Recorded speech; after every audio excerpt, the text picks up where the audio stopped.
நான் கூட இந்த வெங்கடேச சுப்ரபாதம் வந்து தமிழாக்கம் பண்ணியிருக்கேன். இந்த நேரத்தில வந்து இந்த வெங்கடேச சுப்ரபாதம் எழுதுனதே வந்து நான் வந்து அதிகால நேரத்தில தான், ஒரு பிரம்ம முகூர்த்த நேரத்தில தான் எழுதினேன்.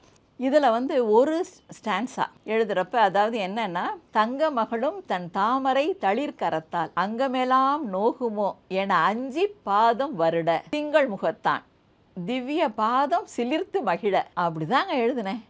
எழுதின உடனே எனக்கு உடம்பெல்லாம் சிலிர்த்து அப்படியே வந்து ஒரு பரவசமாகி அந்த சிலிர்ப்பு அடங்குறதுக்கு ரொம்ப நேரம் ஆயிடுச்சு. எனக்கே நான் என்ன எழுதுகிறேன் அப்படி பேனா ஒரு பக்கம் இருக்குது, அப்படியே ஒரு நிமிஷம் உட்காந்தாச்சு.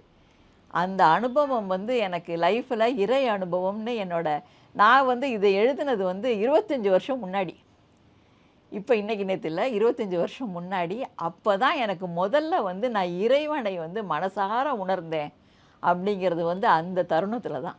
ரகங்கள் பலவிதம், ஒவ்வொன்றும் உலகத்தரம். தமிழக உற்பத்தியில் உங்கள் அனுஜ் டைல்ஸ்.